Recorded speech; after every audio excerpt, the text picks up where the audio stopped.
দর্শক, আজকে সেনাপ্রধানের হঠাৎ করে উত্তরাঞ্চল সফর, ঠাকুরগাঁও সফর, ঠাকুরগাঁ পরিত্যক্ত বিমানবন্দর সফর, সেই সফরটাকে কেন্দ্র করে চাঞ্চল্যের সৃষ্টি হয়েছে। বেশ কিছু ভিডিও ছড়িয়ে পড়েছে এবং সেই ভিডিও চিত্র নিয়ে নানা রকমের লেখালেখি হচ্ছে সামাজিক যোগাযোগ মাধ্যমে। ঠাকুরগাঁয়ের পরিত্যক্ত বিমানবন্দরে কেন গেলেন, কেন সৈয়দপুর বিমানবন্দরে নেমে সেখান থেকে সামরিক হেলিকপ্টারে ঠাকুরগাঁ বিমানবন্দরে তিনি গেলেন, কেন সেখানে পরিদর্শন করলেন, একটু বোঝার চেষ্টা করবি এই ভিডিওতে। থাকবেন পলিটিক্স টিভির নিয়মিত আয়োজনে।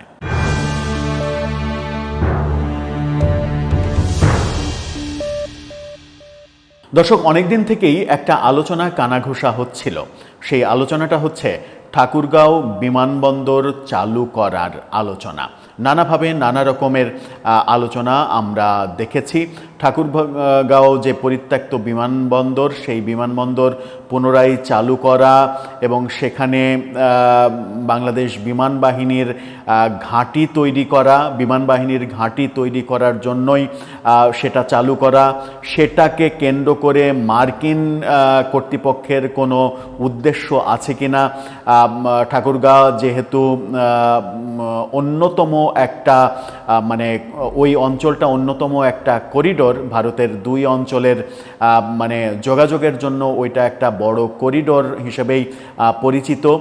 সেই কারণেই আলোচনা যে সেই করিডোর অঞ্চলে বাংলাদেশ বিমান বাহিনী তৎপর হতে চায় বিমানবন্দর চালু করে, নাকি মার্কিন প্রশাসন সেখানে এক ধরনের মানে ঘাঁটি গড়তে চায়, তারা সেখানে আশ্রয় নিতে চায় কিনা, এরকম বহু আলোচনা। কোনো আলোচনারই কোনো অথেন্টিক ব্যাপার কখনোই সামনে আসেনি, কিন্তু এই আলোচনাগুলো আমরা বিভিন্ন সময়ে শুনেছি।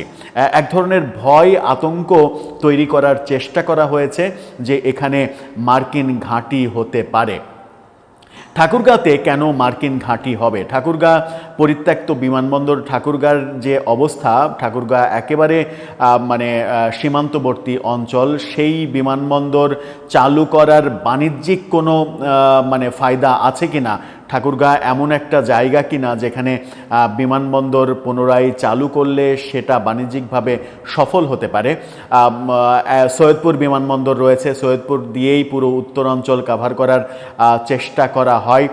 সৈয়দপুর যখন রয়েছে তখন চিন্তা করা হয় যে বিমানবন্দর একটা দরকার বগুড়াতে, রংপুরে, এই অঞ্চলে বিমানবন্দর দরকার যখন মানে সবাই অনুভব করে, ঠিক সেই সময় ঠাকুরগাঁর পরিত্যক্ত বিমানবন্দর চালু করার যে আলোচনা, সেই আলোচনার অনেক দিন পরে আজকে হঠাৎ করে সেনাপ্রধানের ঝটিকা সফর কোনো ইঙ্গিত দেয় কিনা, সেই আলোচনা সামাজিক যোগাযোগ মাধ্যমে ছড়িয়ে পড়েছে।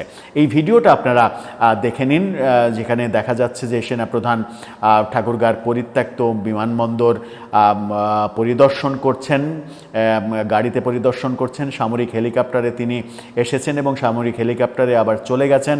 সামরিক হেলিকপ্টার তাকে সৈয়দপুর বিমানবন্দরে পৌঁছে দিয়েছে। সৈয়দপুর থেকে বিমানে আবার তিনি ঢাকায় ফিরেছেন এবং ঢাকায় ফিরে তিনি জুলাই সনদ স্বাক্ষর অনুষ্ঠানেও যোগ দিয়েছেন। জুলাই সনদ স্বাক্ষর অনুষ্ঠানেও তাকে দেখা গেছে।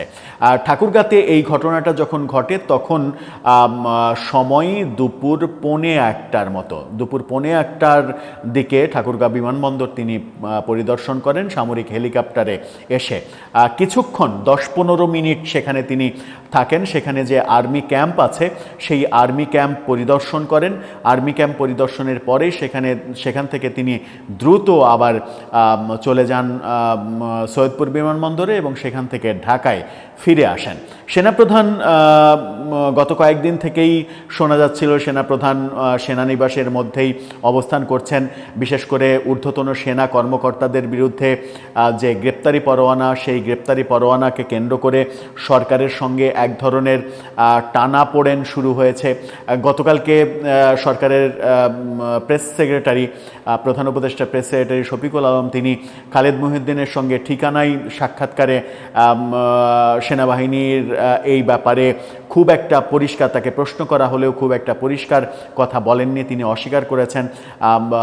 সেনা প্রধানের সঙ্গে প্রফেসর ইউনূসের সম্পর্কের অবনতির প্রসঙ্গটা তিনি অস্বীকার করেছেন। অস্বীকার করলেও বাস্তবতা আমরা ভিন্ন দেখছি।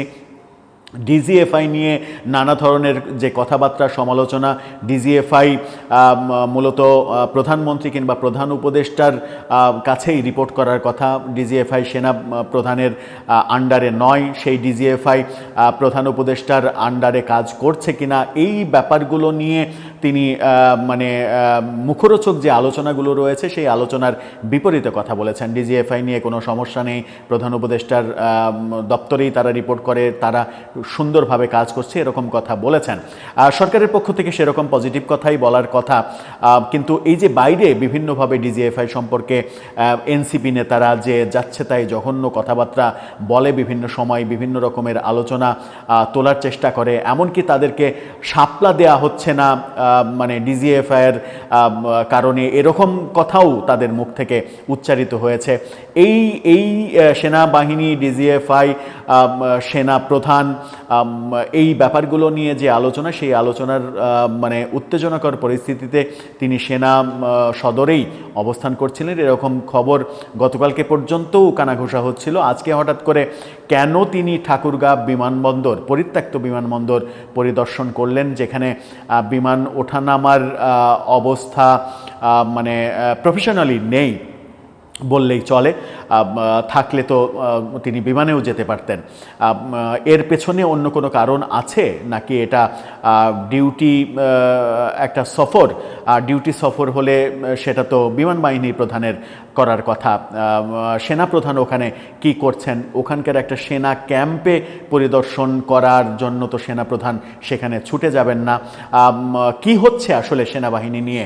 উত্তেজনা কিন্তু কমছে না, এবং যে উত্তেজনাটা একটু কমে আসছিল বলে মনে হচ্ছে সেটা আজকে আবার মানে বেড়ে গেল বলে মনে হচ্ছে, এবং সেই উত্তেজনাটা আরও বেশি ছড়াতো যদি দুপুরের পর থেকে বিকেল সন্ধ্যা পর্যন্ত সংসদ ভবন এলাকায় জুলাই যোদ্ধাদের সঙ্গে যে পুলিশের সংঘর্ষের ঘটনা ঘটেছে এবং তারপরে জুলাই সনদ অনুষ্ঠান, এই ব্যাপারগুলো নিয়ে মানুষের মনোযোগ অনেক বেশি ছিল বলে সেনা প্রধানের এই ব্যাপারটা হয়তো দুপুরের পর থেকে আর মানে বিকেলের দিক থেকে আর তেমন একটা আলোচনায় আসতে পারেনি। দর্শক, আপনার কি মনে হয়, এখানে কি আপনি কোনো অন্য কিছুর ইঙ্গিত পাচ্ছেন নাকি এটা একটা রুটিন ওয়ার্ক? আপনার মতামত জানিয়ে লিখতে পারেন আমাদের কমেন্ট বক্সে।